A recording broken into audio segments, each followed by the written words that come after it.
As around the sun the earth knows she's revolving, and the rosebuds know to bloom in early May. Just as hate knows love's the cure, you can rest your mind assured that I'll be loving you always. As now can't reveal the mystery of tomorrow, but in passing will grow older every day, just as all is born is new, do know what I say is true, that I'll be loving you always. Those words were written by the poet Stevie Wonder, as he tried to convey the message that infinite intelligence loves us unconditionally. The message that infinite intelligence is always there, over us, under us, around us, and through us. Yet when we look out at the world that we live in today, the world that surrounds us, it's hard to see the presence of infinite intelligence. Instead, what we see is a bunch of spoiled, selfish children who are supposed to be world leaders because of the powerful positions they occupy. But instead of providing wisdom and guidance through love, they are furiously grabbing and hitting and lying and killing all around the world. Any hint of kindness and caring about the well-being of the human condition is relegated to people and organizations with very little power, who are in turn overwhelmed under the incredible weight of a world filled with hubris and greed and cruelty to the point that nothing of value seems to get accomplished. And as our so-called world leaders express the lowest common denominator of judgment, motivation, and negative emotions, the rest of the population seems to be following suit. Fear is being pumped up by false information coming out of major media sources that used to be trustworthy. Violence is rising like floodwaters. Inflation is destroying financial stability. New ideas are being quashed and censored in a country that used to thrive on new ideas because the power structure is afraid of being exposed for not being effective. Hope is being destroyed because those in charge would rather close churches and destroy millions of small businesses while declaring liquor stores and billion-dollar businesses as essential services. And their actions allow the elite class to take advantage of the situation and siphon off billions of dollars of wealth from the people in the midst of a pervasive atmosphere of sheer terror. Stress levels are at all-time high because no one knows who to trust anymore. Families and relationships are being torn apart because of an overwhelming fear of disease and death. It's pretty grim out there. Yet, with all this upheaval and despair and oppressive darkness of spirit, there is a way out. There is still a way to break through this tyranny of negativity. There's still a way to bring peace and harmony and love back into a world that so desperately needs peace and harmony and love instead of anger and hate and fear. What way is the way? Infinite intelligence is the way. As the poet Stevie Wonder continues, did you know that true love asks for nothing? Her acceptance is the way we pay. Did you know that life has given love a guarantee to last through forever and another day? Just as time knew to move on since the beginning, and seasons know exactly when to change. Just as kindness knows no shame, know through all your joy and pain that I'll be loving you always. I'll be loving you always. The truth of the matter is that we can choose another way.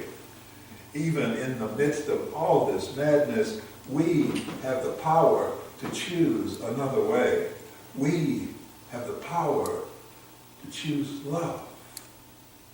We have the power to follow the path of spirit, to accept the guidance of the divine. We have the answer.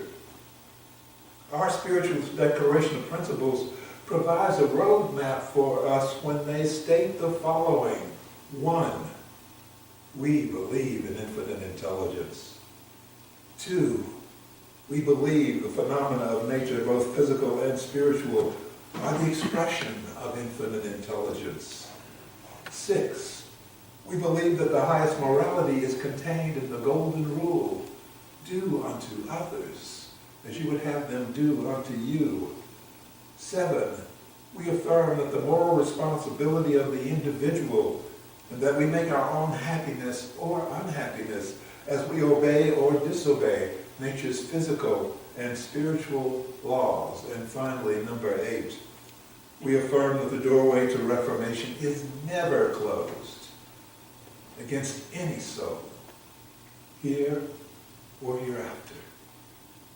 We as spiritualists already have that answer. We trust that the guidance of our higher self, with little nudges here and there from our spirit guides, our guardian angels, and our loving friends and companions who exist on the spirit side of life, showing us that there is no death and there are no dead. We have the answer, and our answer contradicts the ego-based claims of the rich and powerful. They live only on the physical, material plane, and they believe that they are the only ones with answers, but we know that's not true. They believe their turning to spirit is a waste of time, but we know that that's not true. Their view matches that of Dr. Yuval Noah Harari, the Israeli professor who was one of the darlings of the ruling class all over the world. Dr. Harari says, if you spend your hours praying to non-existing guardian spirits, aren't you wasting precious time? Time better spent foraging and fighting and fornicating? We know that even though there are so many who believe that seeking to connect with the divine is a waste of time, the way to truly bring about actual change into this world and to restore love, peace, and harmony is to tap into the power of infinite intelligence.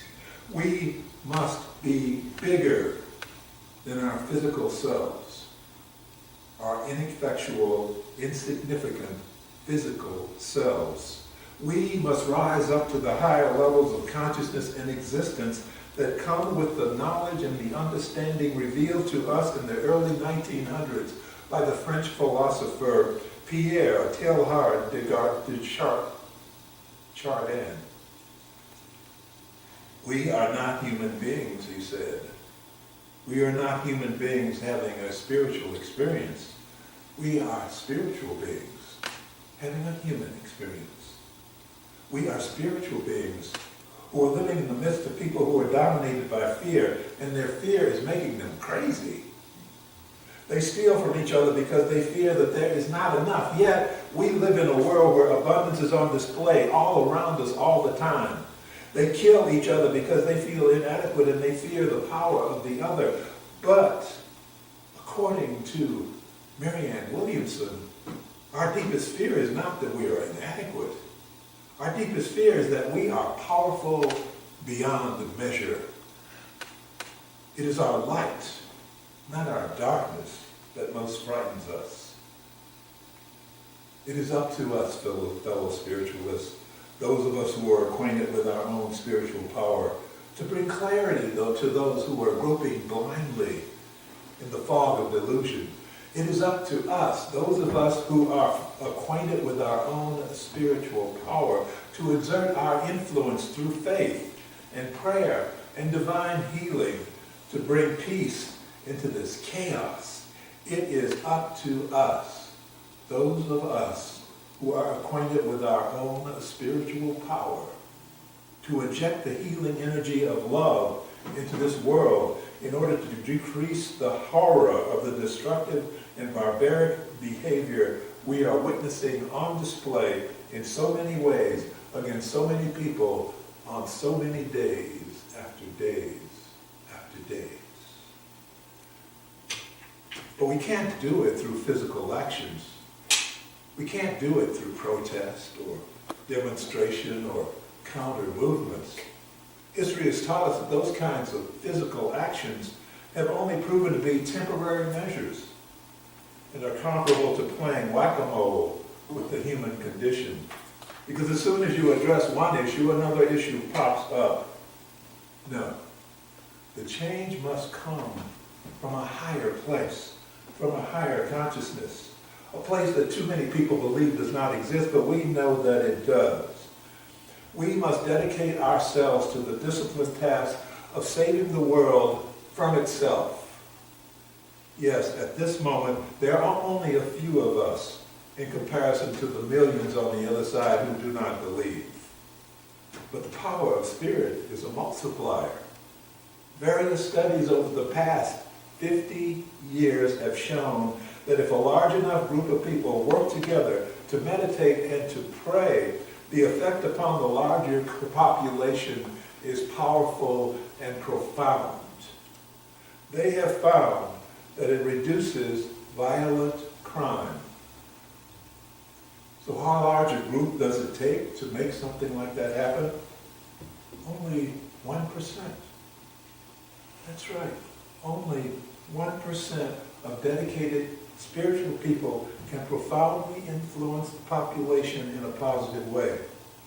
And that power is not based on physical power. That power is based on those people yielding and opening themselves to the peace that passes understanding through the power of infinite intelligence flowing through them. Last week on Easter Sunday, we discussed how the Master Teacher Jesus assured us in the book of John, chapter 14, verse 12, "Verily, verily, I say unto you, he that believeth on me, the works that I do, he shall do also.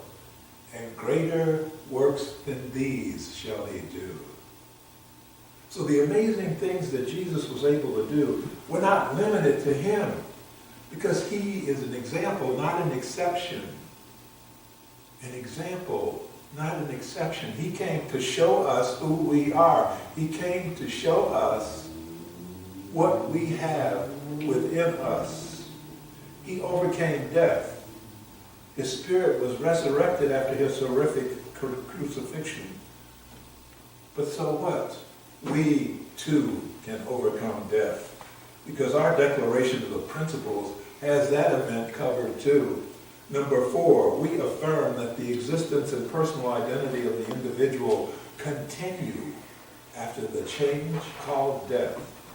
And number 5, we affirm that communication with the so-called dead is a fact, scientifically proven by the phenomena of spiritualism. Jesus did amazing things, but so can we. So can we. He was not the only one. After all, we are immortal. There is no death. There are no dead. We are immortal. But we can't do all of the amazing things on our own. No. We are urged in the chapter of book of Matthew, chapter 6, verse 33, where we are told, "Therefore do not worry, saying, what shall we eat, or what shall we drink, or what shall we wear? For all these things the Gentiles seek. For your heavenly Father knows that you have need of these things. But seek first the kingdom of God and his righteousness, and all these things shall be added to you." Infinite intelligence is telling us it is always right there, waiting to feed us, to provide for us, to guide us in our lives, to guide us in the work that we must do. Right there, all the time, waiting, with open arms. So let us take a leap of faith and trust. Let us open ourselves up to the peace that passes understanding. Let us open ourselves up to that loving energy that is always there. Infinite intelligence. Let us release anger, resentment, guilt. Let us forgive ourselves. Forgive ourselves. And as we learn to forgive ourselves, we can learn to forgive others. And then, through healing ourselves, we can become channels for the power of infinite intelligence. We can radiate love and peace and harmony. We can serve as catalysts to help heal and change the world around us. And as we heal and change the world around us, we affect others, positively affect others, enabling them to heal their environments. And as they heal their environments, they enable others to heal their environments. And this love and peace and heart that radiates through us as we learn to forgive, as we learn to let go of the anger and resentment and the guilt. This love and peace and harmony can spread from one to another, to another, to another, to another, like the pandemic we've been fighting so desperately against for the last 2 years. Our efforts can indeed cure the world.